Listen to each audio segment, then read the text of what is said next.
The morning started like any other Tuesday at Premier National Bank in downtown Los Angeles.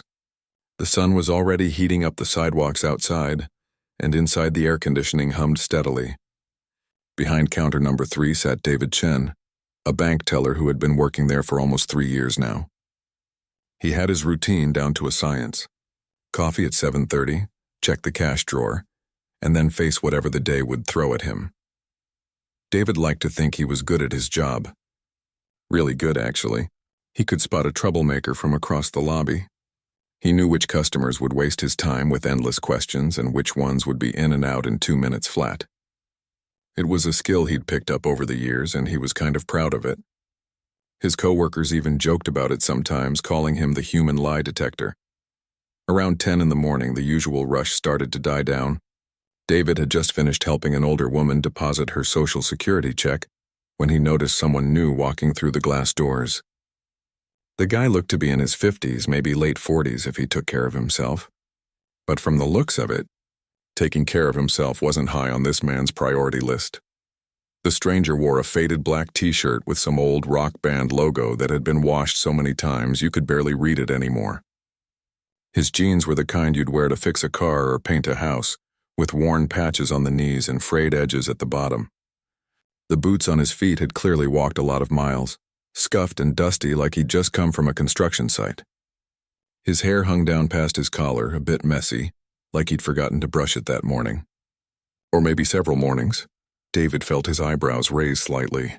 He glanced over at his coworker, Rachel, who was helping someone at the next window. She caught his eye and gave him that look. You know the one. That here we go again look that said she was thinking the same thing he was. The man walked across the polished floor with an easy stride, not in any hurry. He had a backpack slung over one shoulder, the kind that looked like it had been everywhere and seen everything. There were stains on it, maybe oil or grease, and one of the straps was held together with what looked like duct tape. As he got closer, David could see the man's hands were marked with dark smudges, definitely grease or motor oil. There was even a bit under his fingernails. David straightened up in his chair and put on his professional face, though inside he was already making assumptions. This was probably going to be one of those interactions. The guy would want to cash a small check, maybe $50, and it would probably bounce. Or he'd want to open an account with $20 and then get upset about the minimum balance requirements. David had seen it all before. The man approached the counter with a slight smile on his face. It was a friendly smile, the kind that reached his eyes and made little crinkles at the corners. "Good morning," he said quietly. His voice was gentle, almost soft. Not what David expected from someone who looked like they'd just rolled out of a garage. "Morning," David replied, his tone flat and professional. He didn't return the smile. "What can I help you with today?"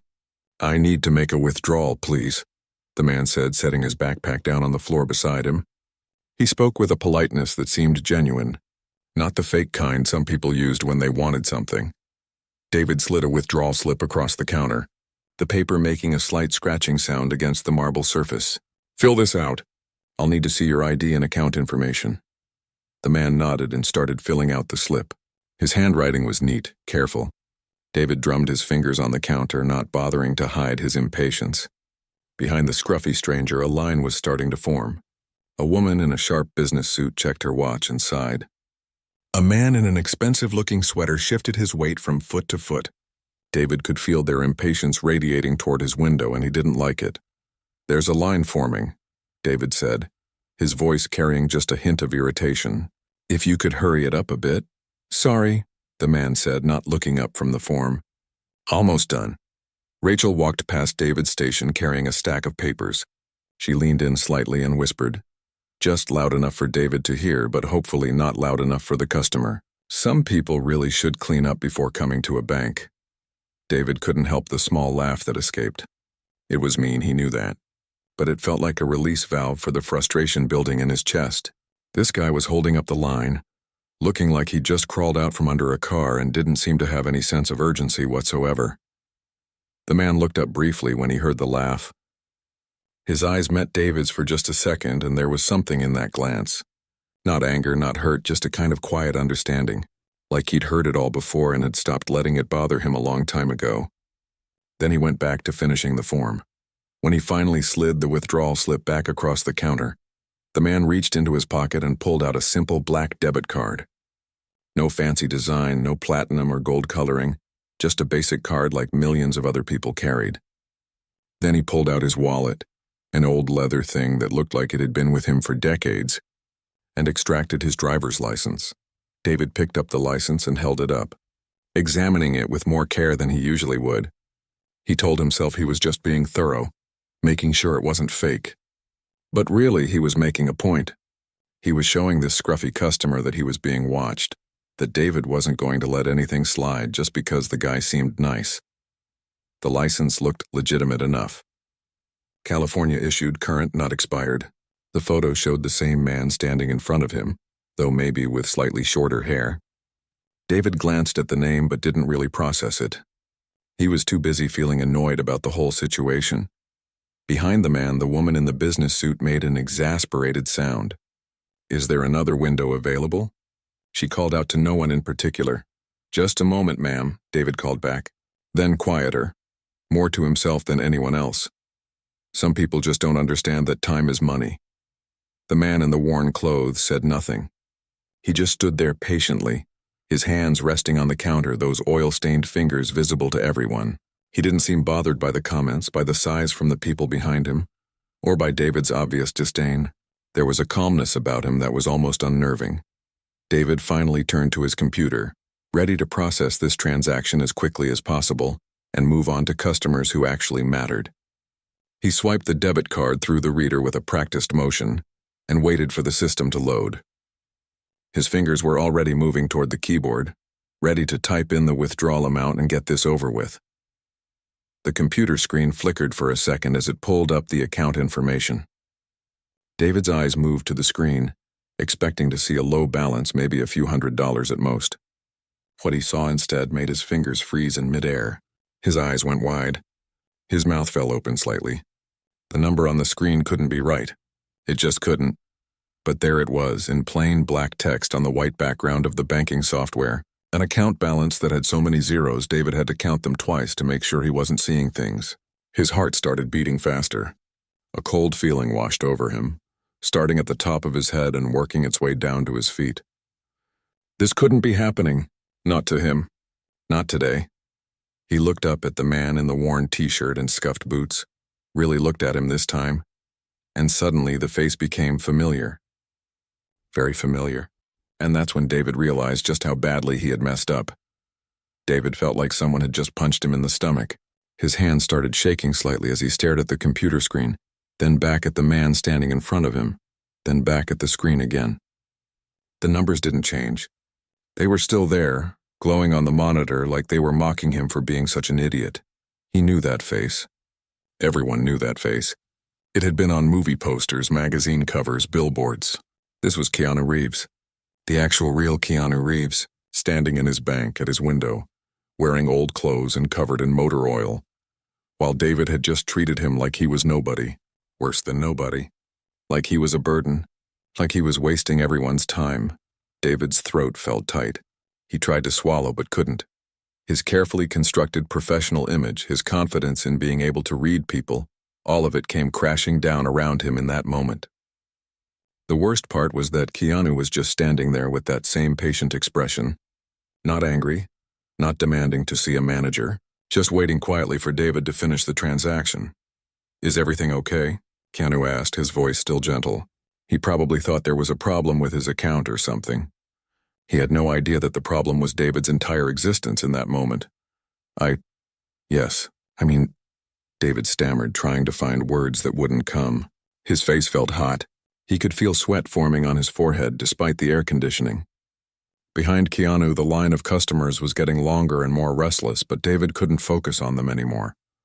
All he could think about was the fact that he'd just laughed at one of the most famous, most beloved actors in the world. A man known for being kind to everyone. A man who had once stopped traffic to help a woman with a flat tire.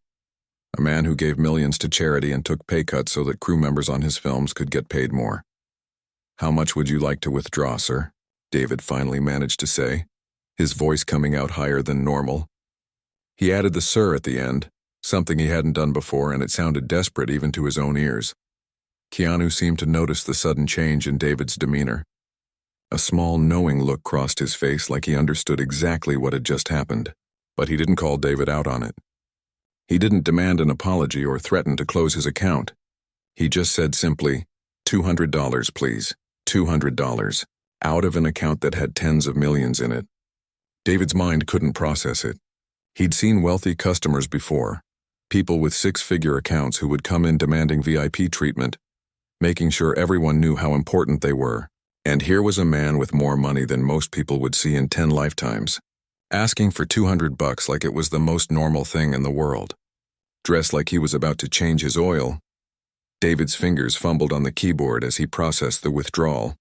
He had to retype the amount twice because his hands were shaking so badly. The printer beside him whirred to life, spitting out the receipt. David grabbed it, but his grip was so tight that he wrinkled the paper. He smoothed it out as best he could before sliding it across the counter. "I'll just need you to sign here," David said, pointing to the line at the bottom of the withdrawal slip. His voice sounded strange to him, like it was coming from someone else. Keanu signed the form with the same careful handwriting he'd used before. David went to the cash drawer, his legs feeling weak. He counted out $200 in 20s, recounted it to make sure he hadn't messed up, then counted it a third time because his brain didn't seem to be working properly. When he finally placed the money on the counter, he noticed his hand was visibly trembling. By this time, Rachel had noticed something was wrong. She'd finished with her customer and was watching David with a confused expression. She leaned over slightly, trying to see his computer screen. When she caught a glimpse of the account balance, her eyes went huge. She looked at Keanu, then back at the screen, then at David. Her face went pale. David tried to ignore her as he pushed the cash across the counter to Keanu. "Here you are, sir," he said, his voice barely above a whisper. "Is there anything else I can help you with today?" "No, that's all I need." "Thank you," Keanu said, taking the money and folding it into his worn leather wallet. He picked up his backpack from the floor, slinging it over his shoulder with an easy motion. For a moment, David thought he was going to just walk away, and maybe, just maybe, David could pretend this whole thing never happened. But Rachel, in what would go down as possibly the worst timing in the history of banking, decided to try to fix things. "Mr. Reeves," she said, her voice too loud, too eager. "We're so sorry for any inconvenience. If there's anything at all we can do for you, anything you need, please let us know. We value your business so much." Several people in line heard her.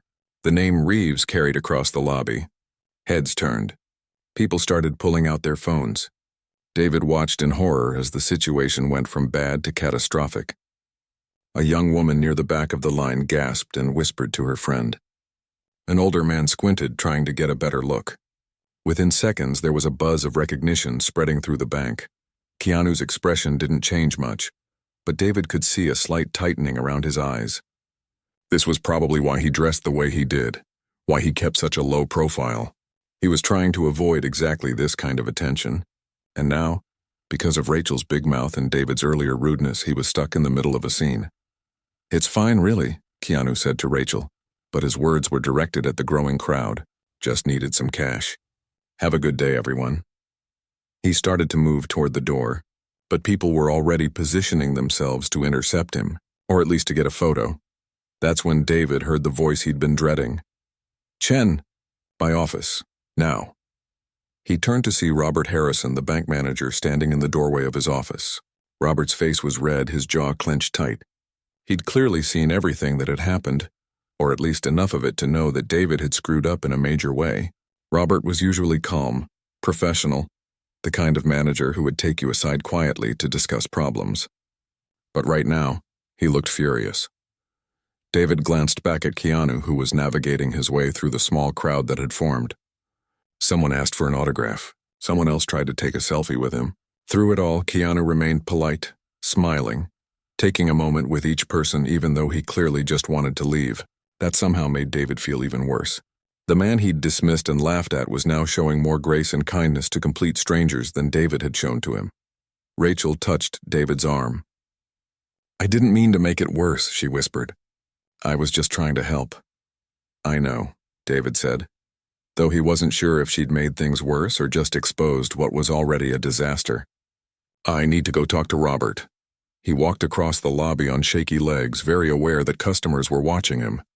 The woman in the business suit was talking to another teller now, probably telling the story of what she'd just witnessed.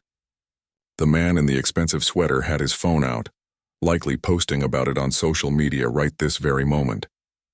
By tomorrow, David realized, this story would probably be all over the internet.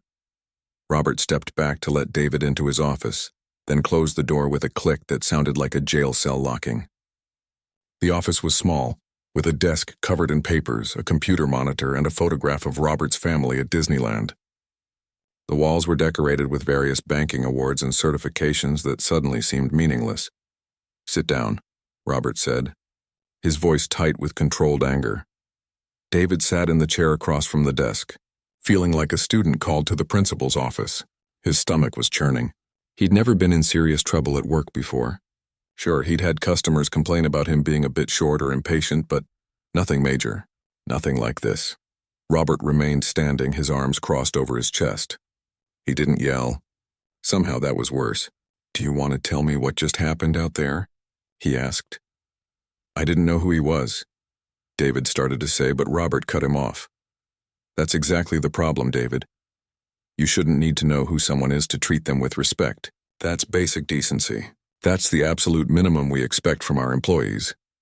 David opened his mouth to respond, but found he had nothing to say. Robert was right. Completely, absolutely right. It didn't matter if the person at his window was a famous actor or a mechanic or a homeless person. Everyone deserved to be treated like they mattered. "I heard you and Rachel making comments," Robert continued. "I heard the tone you used with him. And then, when you saw his account balance, when you realized who he was, suddenly he was sir and you couldn't be helpful enough. Do you understand how that looks? Do you understand what that says about you and about this bank?" David felt tears stinging his eyes, but he blinked them back. He was not going to cry in his manager's office. He was 28 years old, not a child. But the shame was overwhelming. Robert was putting into words everything David had been thinking, all the ugly truth he'd been trying to avoid facing. "I'm sorry," David said, and his voice cracked slightly. "I really am. I messed up. I know I did." Robert finally sat down, his anger seeming to deflate into disappointment, which was somehow worse. "David, you're good at your job when it comes to the technical stuff. You're fast, you're accurate, you know the procedures. But if you can't treat people with basic human dignity, none of that matters." Outside the office, David could hear the normal sounds of the bank resuming. The crisis with Keanu had passed. He'd probably made it to his car by now, back to his life of relative anonymity, at least until the next time someone recognized him. But for David, this was just beginning. David sat in Robert's office, feeling smaller with each passing second. Through the glass wall, he could see the bank operating as usual. Rachel was helping customers, the security guard was chatting with someone near the ATM, people were coming and going. Life continued normally for everyone except him. He felt frozen in time, stuck in this awful moment where he had to face what he'd done. "I'm going to be straight with you, David," Robert said, leaning forward on his desk. "I've had 3 customers already come up to me about what happened. 3, and that's just in the last 5 minutes. One of them said she was disgusted by how you treated that man before you knew who he was. Another one said he's thinking about closing his account because he doesn't want a bank somewhere that judges people by their appearance." David's heart sank even further. He hadn't realized other customers had noticed. He'd been so focused on Keanu and his own embarrassment that he hadn't thought about the dozen other people who'd witnessed the whole thing. Of course they'd noticed. How could they not? He'd made comments loud enough for people to hear. Rachel had too. And then the dramatic change in his attitude once he'd seen the account balance that had been obvious to everyone. "Am I fired?" David asked quietly. Part of him almost hoped the answer was yes. At least then it would be over. He could go home, hide under his blankets, and try to forget this day ever happened. Robert was quiet for a long moment, his fingers drumming on the desk. "I should fire you," he finally said. "If this was any other situation, I probably would. But I've known you for 3 years, David. You've never done anything like this before. You've had some complaints about being impatient, sure, but nothing that crossed the line into disrespect. So I'm going to give you a choice." David looked up, surprised. He hadn't expected a choice. He'd expected a termination letter and a security guard escort out of the building. You can resign effective immediately and will part ways with a neutral reference. Robert continued. Or you can stay, but there are going to be consequences. Mandatory retraining on customer service and sensitivity. You'll be on probation for 6 months. One more incident, even a small one, and you're gone. No second chances. And you're going to have to find a way to make this right. Not just for the bank's reputation, but for yourself. I'll stay, David said immediately. He didn't want to run away from this. Running away wouldn't teach him anything, wouldn't make him a better person. I want to stay. I want to do better. Robert nodded slowly. All right. Your retraining starts tomorrow. For the rest of today, you're on back office duty. No customer interaction. I don't want you at a window where people can see you. Go help Janet with the filing in the records room. David stood up, his legs feeling weak. Thank you, Robert. I really am sorry. Not just because I got caught, but because I was wrong. Really wrong. I believe you, Robert said, but his voice was still cold. But being sorry isn't enough. You need to show that you've learned something from this. Now go on. Janet's waiting. David left the office and walked through the lobby with his head down, avoiding eye contact with everyone. He could feel people watching him, could hear whispers as he passed. It felt like everyone in the building knew what he'd done, and they probably did by now. News traveled fast in a bank. The records room was in the back, a windowless space filled with filing cabinets and boxes of documents that needed to be sorted. Janet was there, a woman in her 60s who'd been with the bank since before David was born. She looked up when he entered, her expression unreadable. Heard you had an interesting morning, she said, not unkindly, but not exactly sympathetic either. That's one way to put it, David muttered, grabbing a stack of papers from the desk. Robert sent me back here to help with filing. Janet said, going back to her work.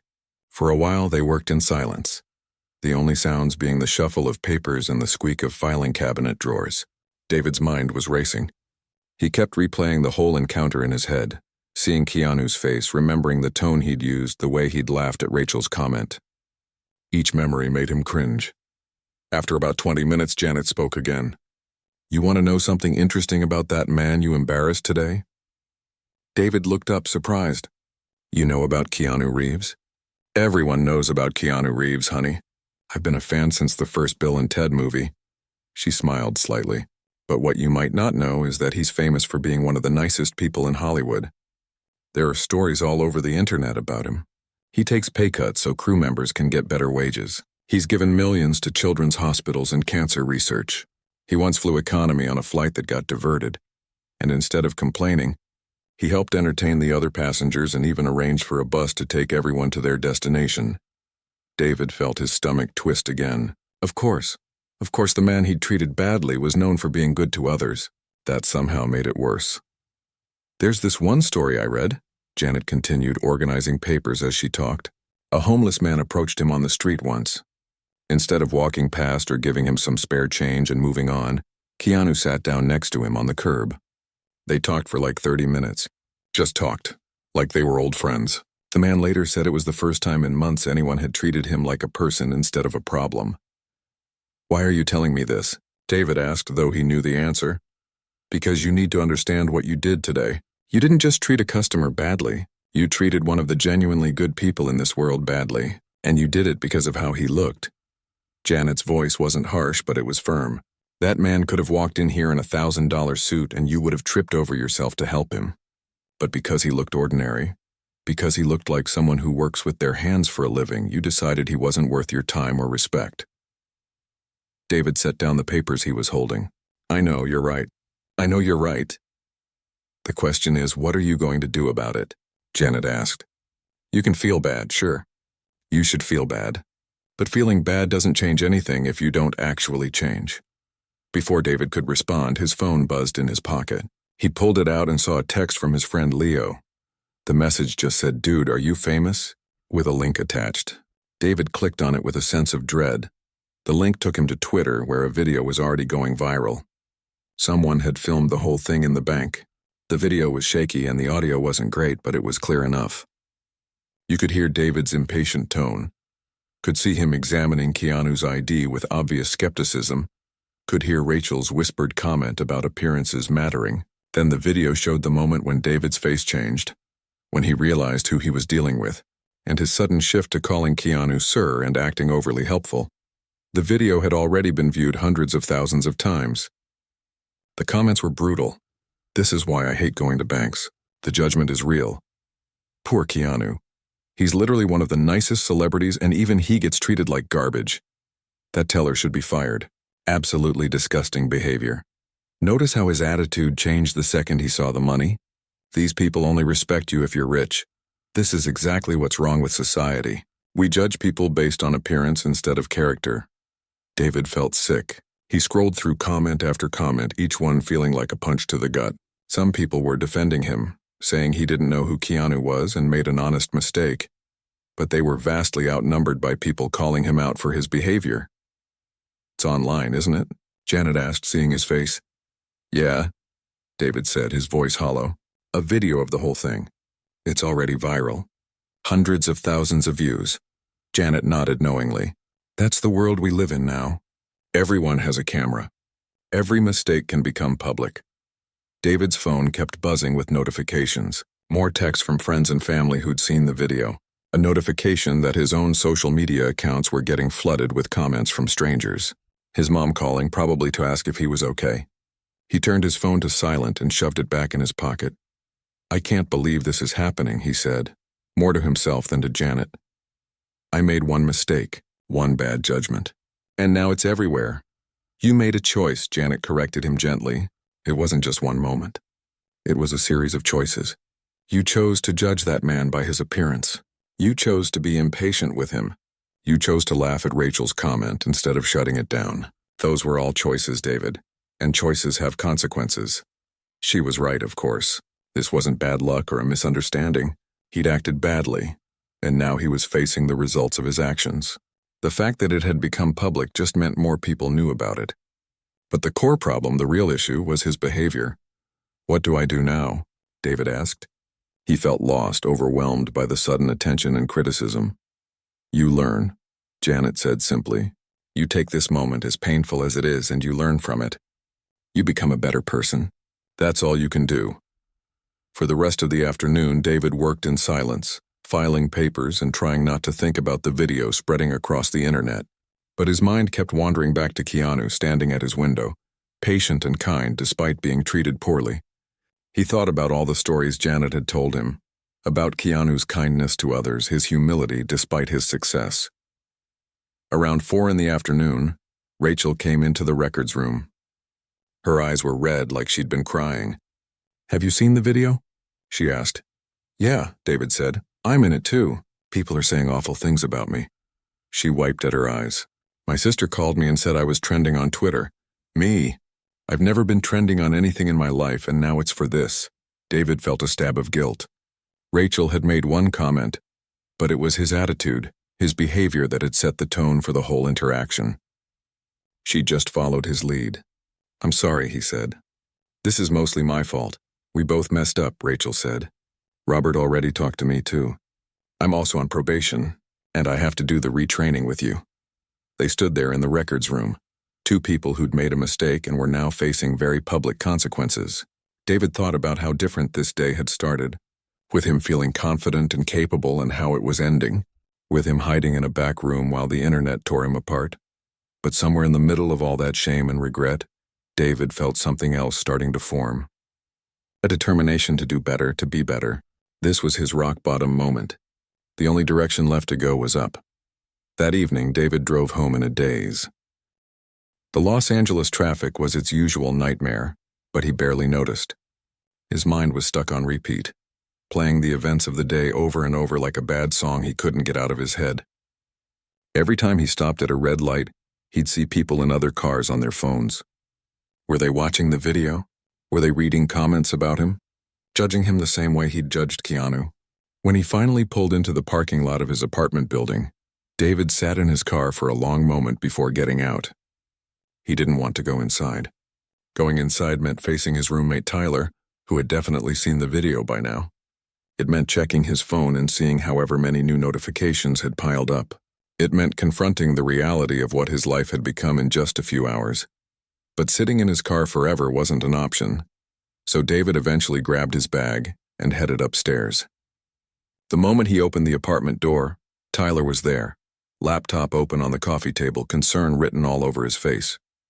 "Dude," Tyler said, standing up. "Are you okay? I've been trying to call you." "Phone's on silent," David said, dropping his bag by the door. He kicked off his shoes and collapsed onto the couch. "How bad is it?" Tyler made a face that told David everything he needed to know. "It's pretty bad, man. The video has like 2 million views now. It's on Reddit, Instagram, TikTok. There are reaction videos.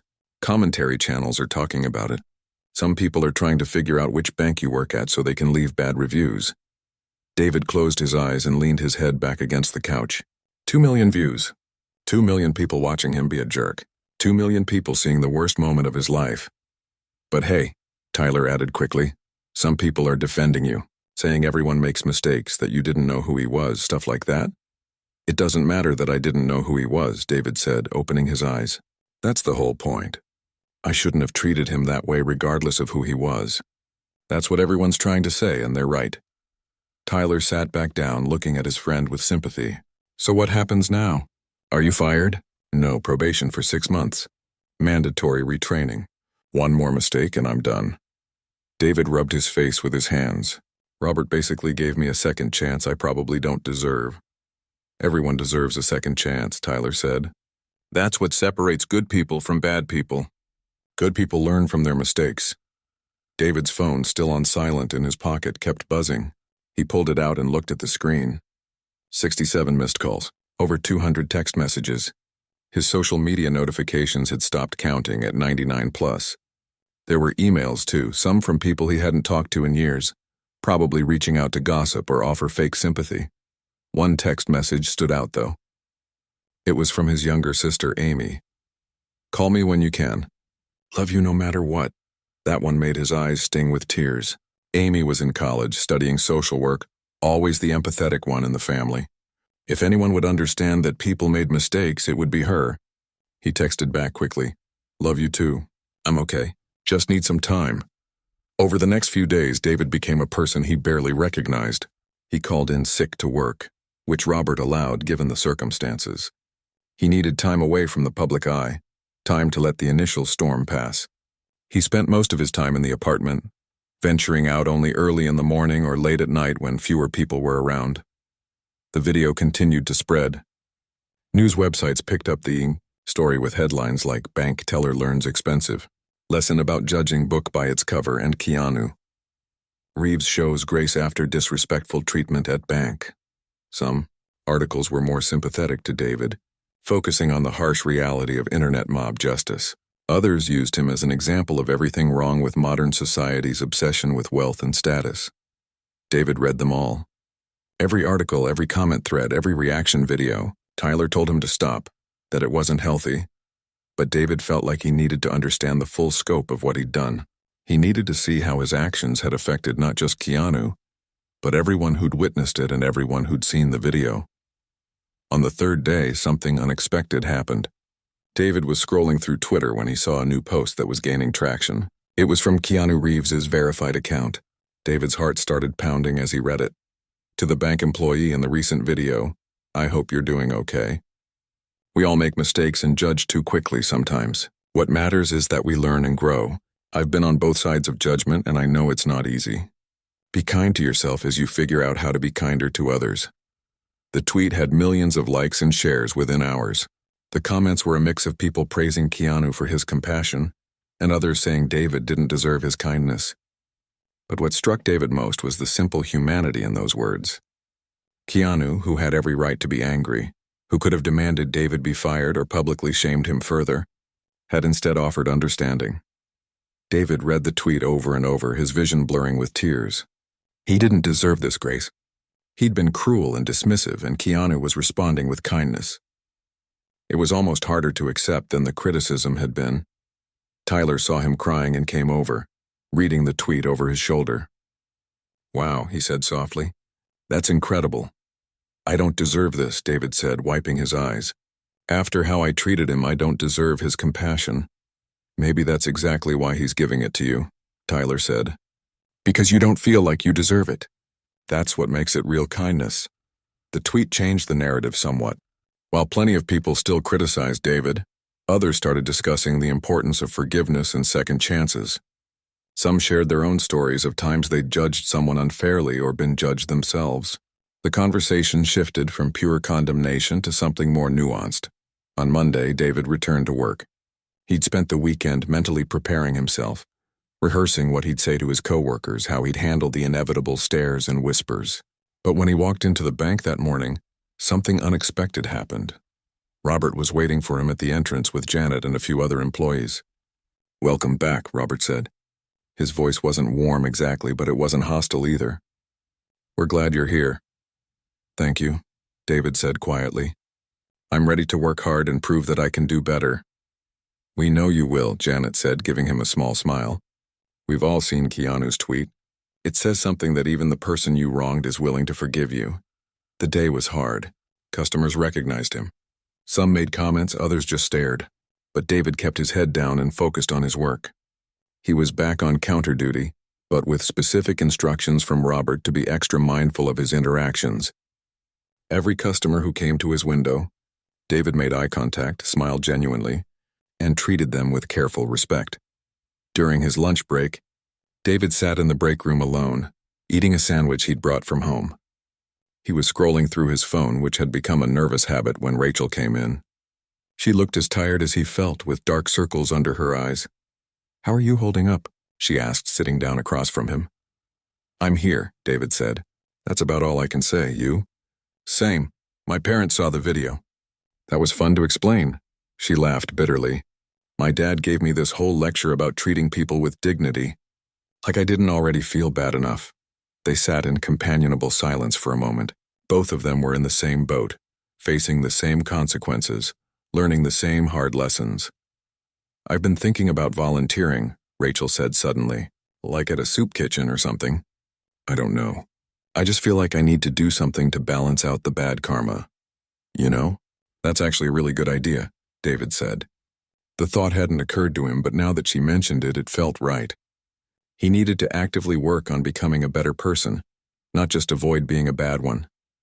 That evening, David searched for volunteer opportunities in his area. He found a homeless shelter that needed help serving meals 3 evenings a week. The application was simple, and within a day he had his first shift scheduled.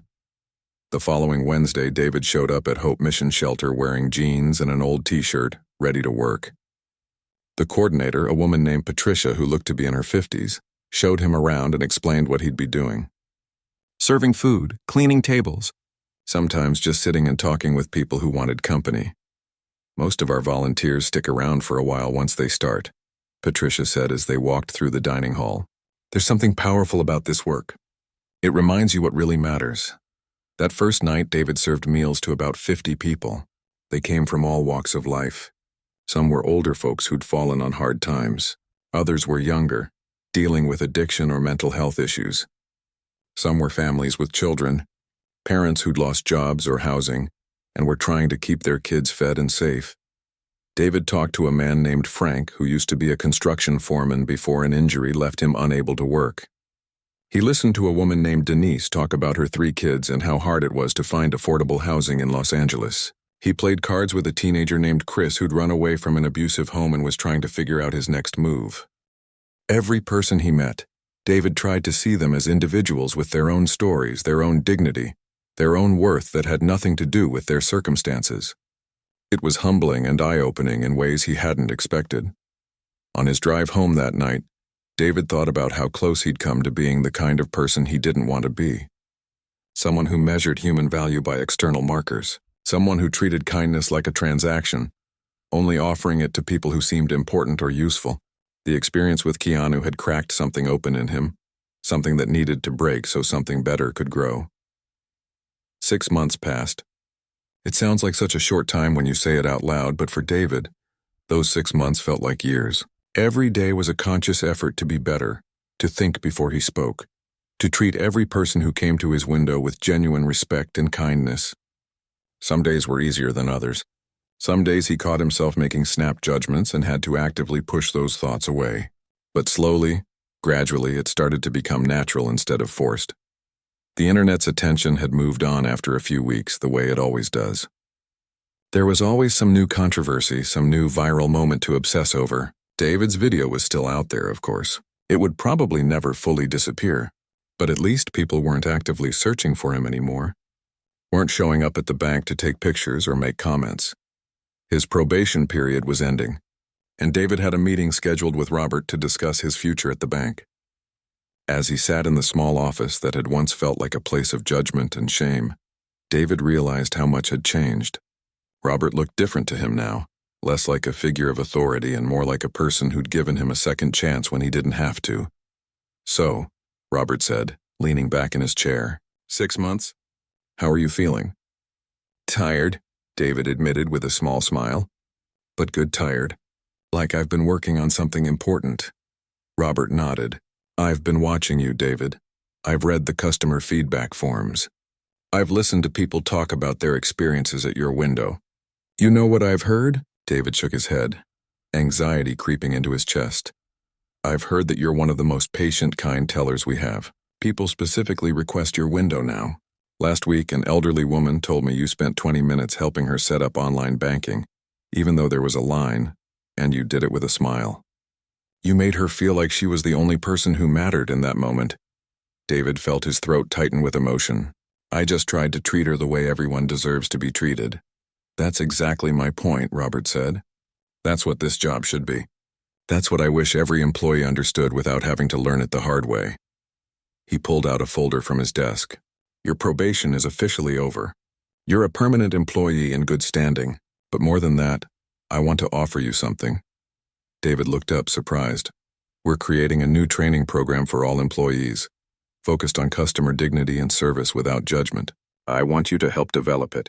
I want you to share your story, talk about what you learned, help other people avoid making the same mistakes you made."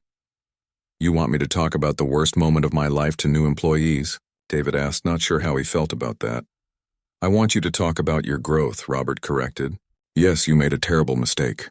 But what you did with that mistake, how you changed yourself, that's the real story. That's what people need to hear." David thought about it for a moment. The idea of reliving that day, of putting himself and his failures on display, wasn't appealing. But if it could help someone else, if it could prevent another person from treating someone the way he'd treated Keanu, maybe it was worth it. "Okay," he said, "I'll do it." The following month, David stood in front of a room of new bank employees, his hands sweating and his heart racing. A video screen behind him showed a frozen frame of that viral video, his face caught in a moment of dismissive arrogance. He'd asked Robert to include it in the presentation. If he was going to do this, he was going to do it honestly. "That's me," David said, pointing to the screen. 6 months ago, having the worst day of my life. A day I deserved to have because of how I chose to act. I'm going to tell you what happened, what I learned, and why it matters. And I'm going to be completely honest even about the parts that make me look bad, especially those parts." For the next hour, David told his story. He talked about his assumptions, his arrogance, the way he'd let himself believe that he could judge someone's worth by their appearance.